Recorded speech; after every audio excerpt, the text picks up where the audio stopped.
America, a consulting partner from FranklinCovey, has written 4 books. I find that impressive in itself. Yes, I haven't started my first one yet. It's not even a seed of thought. Including the Kleine Covey, I hope my accent was okay, with 60,000 copies sold in Dutch. Jan is a former international baseball umpire, and he's still active with the Dutch, European, and World Baseball and Softball Associations. That's pretty impressive too, Jan. He was the technical commissioner for the baseball tournament during the, it says 2022 Olympics. Okay, so it's the 2021 Olympics. I was thinking, well, I missed that, and it's only March.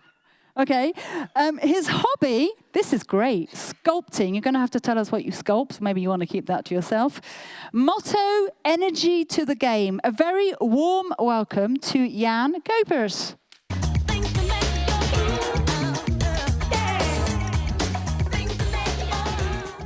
Okay, I wanted to start with disappointing you. And then my neighbor said, I'm full. So maybe I'm not disappointing you, maybe I'm a blessing at this moment. Because my intent is not to bring you anything new. You started at, you really said, oh, because you started listening 9:15, 9:30, and then the whole day. My aim for the next half an hour is simply this. Let's bring things together. Let's summarize. Maybe even unclutter all the thinking, and then she's leaving the room. It's too much for her. That is. Okay, so let's bring things together, summarize, and maybe even unclutter everything that is in your head. I got 3 slides in my next presentation. I will point out these 3 slides. What is the key message? Don't try to remember the 3 slides, or at least the content of the 3 slides. Just remember, Jan had 3 slides. That's enough. You will know where to find them whenever you need them. So let's bring things together and see where it brings us. You wanted to do an activity. My first thing on the agenda is an activity. So let's do that then. On the screen, I will show you numbers. And before that, let me show you this one. The main message here is nothing has changed. And I'll explain you why. And I need that activity for it. What does it mean? On the screen, I'll show you numbers. The numbers 1 till 54. Every number is there. There's no trick. We didn't leave anything out. All the numbers are there. What I ask you to do, it will look weird, but it's an activity, is really point out to the screen. There's the 1, there's the 2, there's the 3, and see how far you can get. I will give you 20 seconds. No more. Just 20 seconds. See how far you can get in order. 1, 2, 3, 4, and so on. Don't turn it into a trick. What is the trick that you say, okay, I found 15, so I got the 1, I got the 5, I got 6. If I add them together, I got 15, I got 51. No, it's 1, 2, 3, 4, 5. There's nothing holistic. I got them all just in order. 1, 2, 3, 4, 5. Ready? Index finger ready? 20 seconds, starting now. And please, technique, when I say stop, can you make the screen black? Is that possible? Yep. Ready, ladies and gentlemen, your 20 seconds starting now.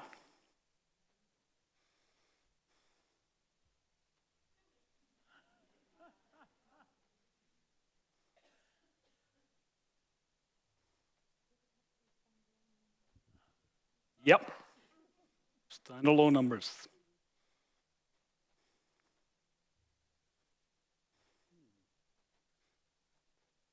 And black, please. Ha ha. Okay, let's see. Who of you got till 50? Well, beware. Was 40? 30? They told me it was an intelligent group. We were at 30. 20? 20. Ah. Yeah, the record is 23. And by the way, that's 23 in 20 seconds. I gave you 25. So you had 25% more budget than I promised you. Whatever organization will you find that? So we were at 20. There was 120. Who got till 10? That's a major achievement, 10. Who got till 5? 6, 7? It is always somewhere 3, 4, 5, 6, 7. People say, well, I can find a 3 or I can find a 4. What's happening here? You came till 10. What was the secret of your success? Just work hard. Keep going. Push, push, push, and then you will get there. Okay, how's it possible? You all, although the energy level may be a bit lower right now, how's it possible that you all work really hard and the record is 23 in 20 seconds? Well, with most things in life, when you know how it works, it will make life more easy. Whatever we do, when we have a manual for whatever machine, we read the manual, it will make life more easy. How does it translate to these numbers? It helps if you understand how it works. It helps if we understand the pattern. It helps if we understand that there is a framework. What is a framework? Simply this. The 1 is in 1, the 2 is in 2, the 3 is in 3, the 9 is in 9, and the 10 is in 1 again. And you can imagine if you know this, it will look like this. If I give you another 20 seconds, you will get further. But once you know this, well, life gets more easy. Will you get to 23 right now? No. But once you know it, you can practice and get better and better and better. And yes, then after a while, you will get to 23. Why is this important? I started with the slide, nothing has changed. And yes, really, nothing has changed. I will work toward my first slide, the first one to remember. I will share with you leadership principles. Leadership principles that are important to understand if you are leading change or you're part of a change program, whatever. They're important if you lead a team in whatever situation. What does it mean, a leadership principle? Principles are like natural laws. What is the most clear example of a natural law? Gravity. Last Sunday I started a program and there was a lady who thought that I spoke about graffiti. No, gravity. The thing why you are sitting on your chair and you stay there unless you get up. Gravity is a natural law. You don't have to understand what it is. You don't have to know how it works. Little children, it will take them about 3, 4, 5 glasses till they found out, okay, I don't know what it is, but it seems to be a smart thing to put it on the table and not just let it go. So that's gravity. And gravity doesn't care whether you're a good person or a bad person, whether you are in Amsterdam or in China or in Nicaragua or wherever. Gravity doesn't care whether it's day or night. Gravity does its work. And the same counts for these leadership principles. All about these leadership principles is about understanding how it works. What are these leadership principles then that I'm talking about? Here's the list. And that list, before I go there, the choice is yours. Do I respect or do I ignore these principles? What does that mean? We have people here walking up the stairs. Easily.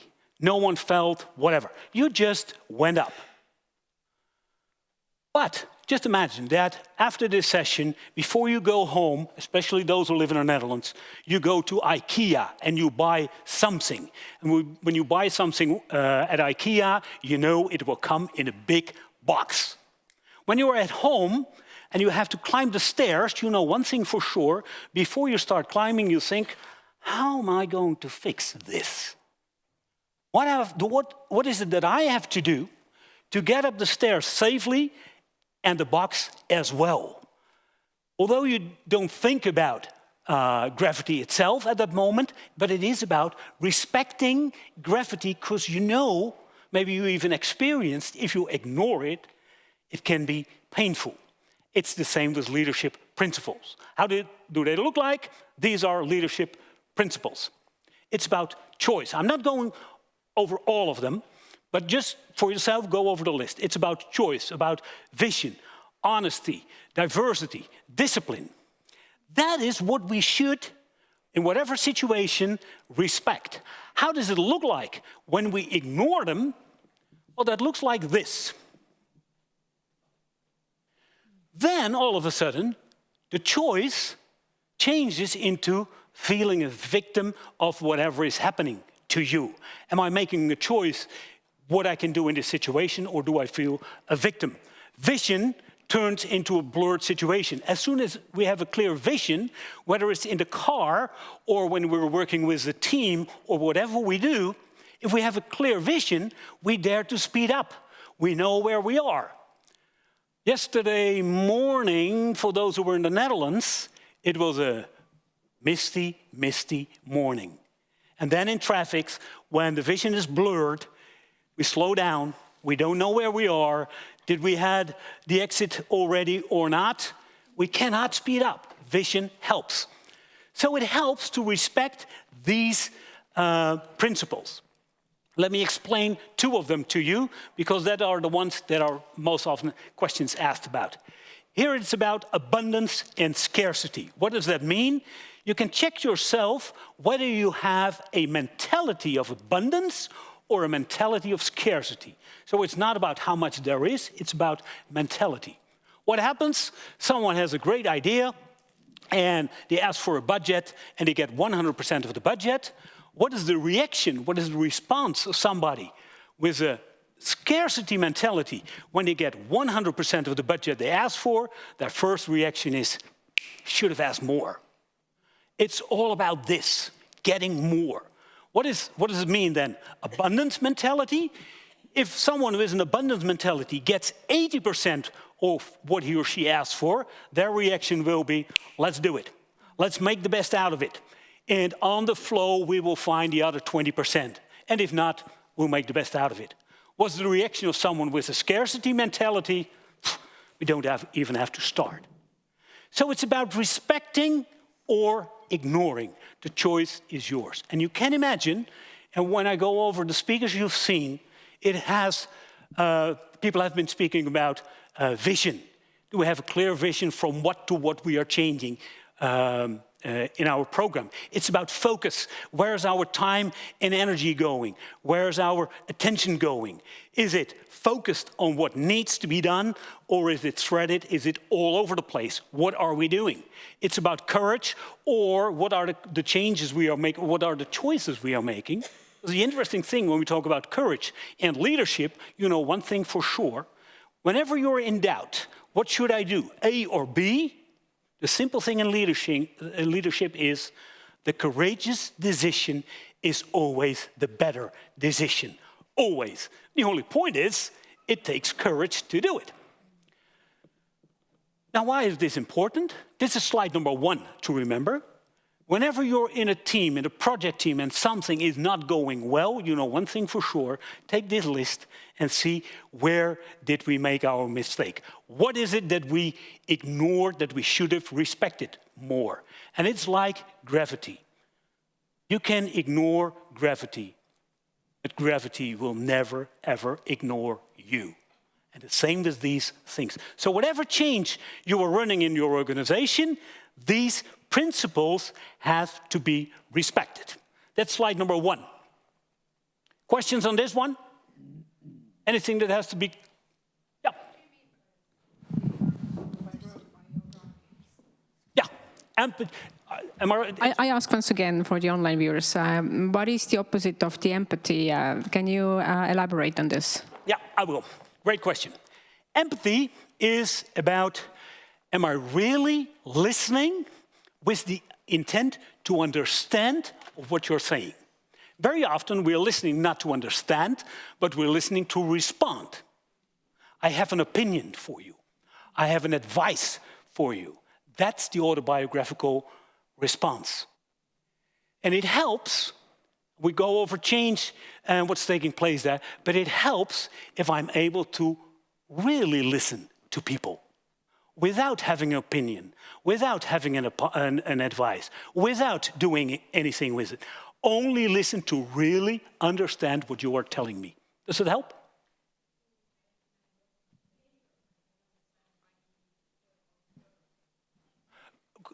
Okay, because there are autobiographical responses. And that's coming from myself. You tell me something and I say, yeah, I got the same problem with him. Okay. That's an autobiographical response, yep? And by the way, everybody has the same opinion on him. That's a cheap one, by the way. Sorry. Yep. So that's number one. Are we respecting or ignoring leadership principles? Is this the full list? No. Probably we can make the list twice, 3 times as long. But these are crucial things in whatever we do. Next step in what we are doing. When we talk about change and leading change, there are 2 groups.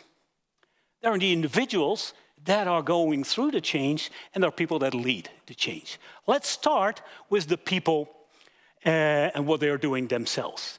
And I like very much that expression, lead yourself through change. It's about lead yourself. It's not a matter of undergo the change or see how far you can get. Can I lead myself through change? And what I like very much in the presentation that, let me see for the name, Jerry Muller. You're Jerry Muller, DSM? When I'm well informed, you said something, hey, people need the skills to go through change and change management. Don't bring in change managers, but help them to understand and develop the skills. The same counts for individuals. They have to understand what is happening there to be able to lead themselves. Just check yourself in your organization. People in your organization, are they able to lead themselves through change?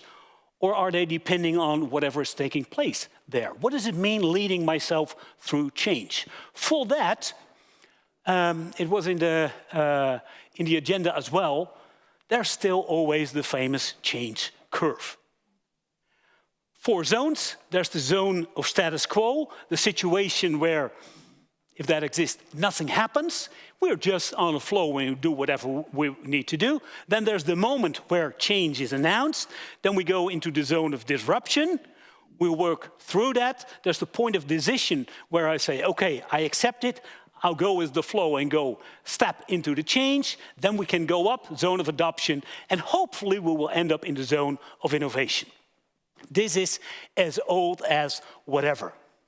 This is not reality, not at all. But it helps us to understand how reality works. Just using this framework can help me to understand what is my role in the things that I'm doing. And then as an individual, there are 4 things that I got to do, that I have to be able to do. First one, that has to do with the zone of status quo. What is my role there to prepare myself, to be able to be ready for change? It is about prepare. I can prepare for change. Right now, I work with an organization.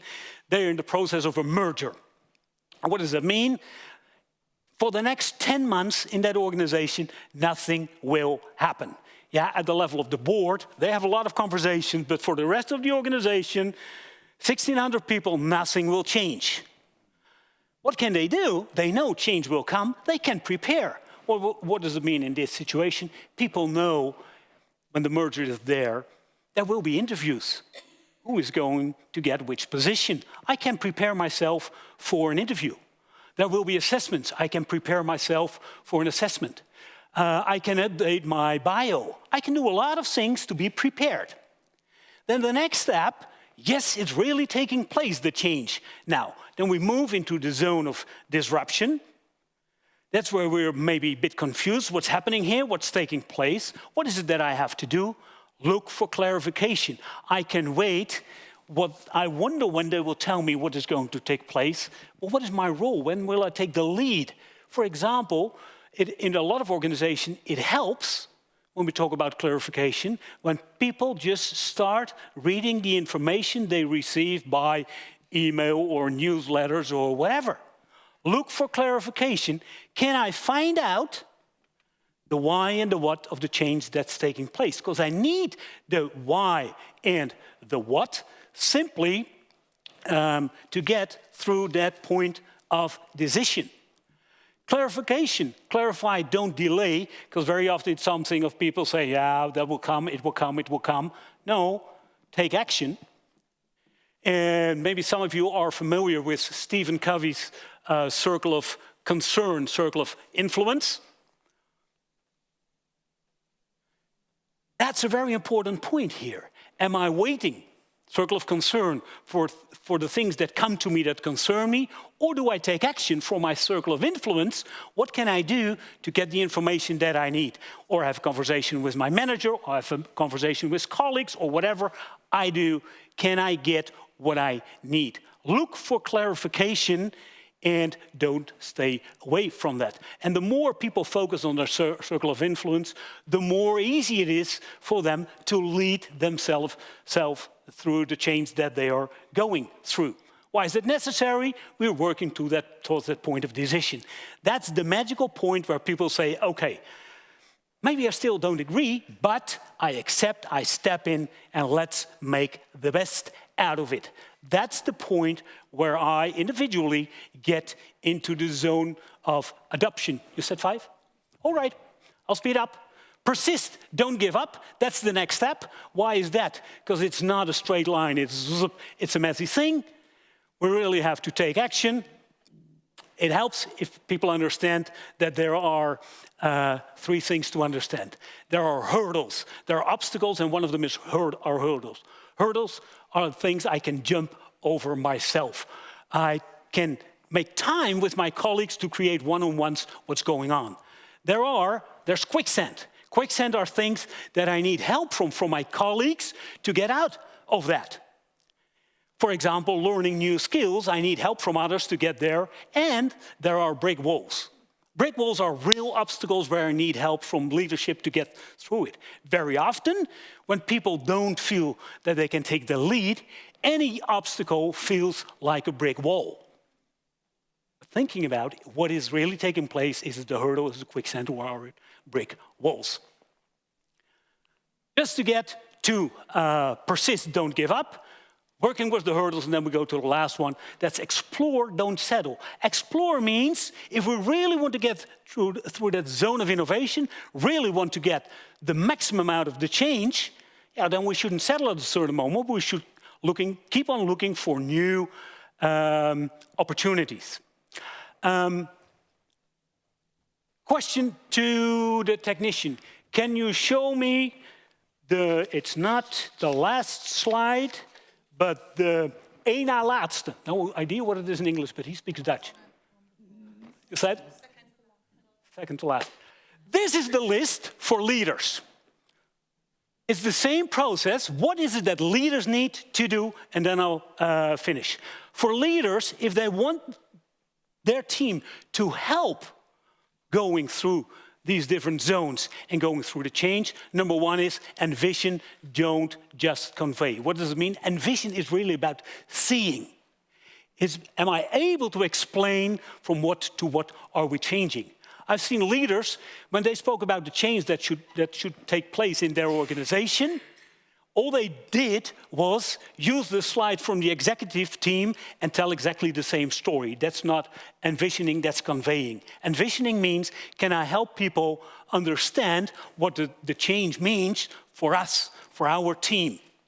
Next thing, on disruption, it's dialogue, don't dictate. Yeah, we have to speed up. Come on, do it. No, I need to start the dialogue. I need a lot of empathy here to have that real dialogue. In the zone of adoption, that clearly wrote up, it's engage, don't ignore. People work hard, like you did with the numbers. We got to support them. People feel obstacles. We got to engage in that and help them understand, is it a hurdle? Is it really a brick wall? What's happening there? And we can be busy as leaders with all the other things that we have to do as well. Engage with people, don't ignore. And the last one is inspire, don't stifle. Stifle, for those whose English is not the native language, in Dutch we would do this. It simply means, are we keep on going, pushing for new energy, new opportunities, or do we settle for the point that where we are at that? So 3 slides. The principles, the 4 points I showed you on prepare, don't avoid, and this one for the leaders. Nothing has changed. These things have been told to you many, many times. The only thing we know when we talk about change, nothing has changed, but I better be good at it. Thank you very much.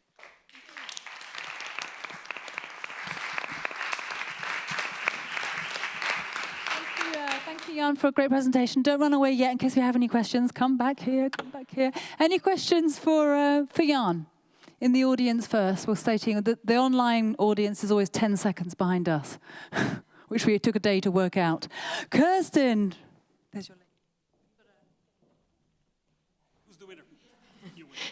You can count on me for questions.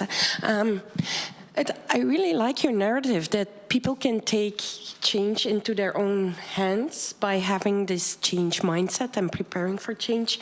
What I wonder as a people manager and leader myself is how can I convince or inspire my employees to adapt or to adopt that change mindset, because you have like people in this world that are always stuck in the phase of I'm waiting for it.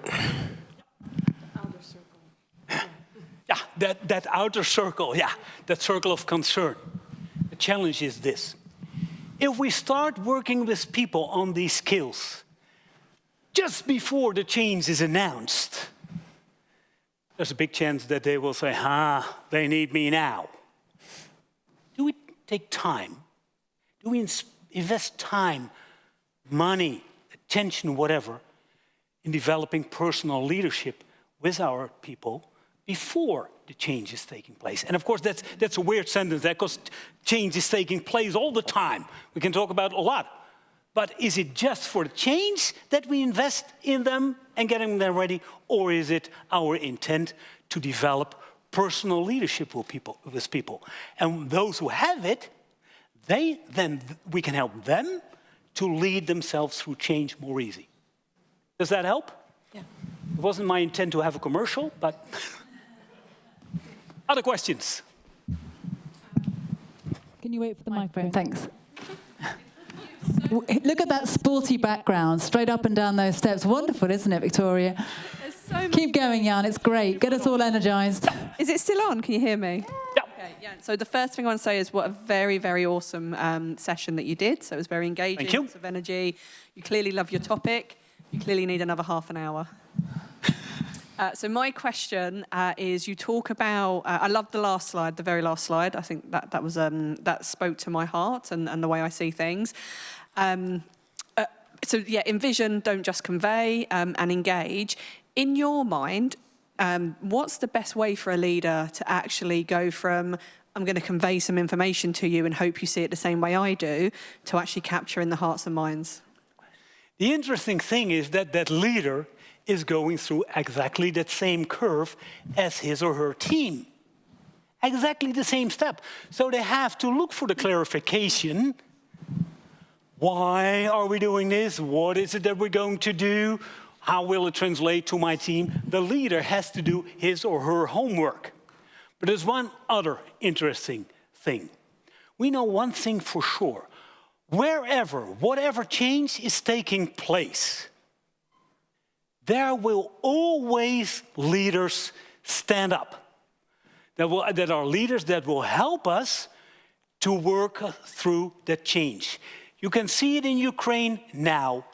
Whatever is taking place, people step up and they take the lead to help the group to go through change. And the interesting thing for leaders is, well, the message is simply this. If you don't step up to lead your team through change, then somebody in your team will step up to lead them through the change. The only question is that the same change that you intended to lead. So it's important that leaders understand I have to take my role. And my role is, there is a change, and I can help my people succeed in that change. And if they don't understand that, find a new leader. Awesome. Thank you very much. Anyone else? Time for one more question. I know you probably have quite a few. Jan, you'll be around, will you, as well, for the networking? Yep. Yeah. Anyone got a question? Anything coming through on the online links? They're all in awe, Jan. So a very big thank you to Jan for his energy.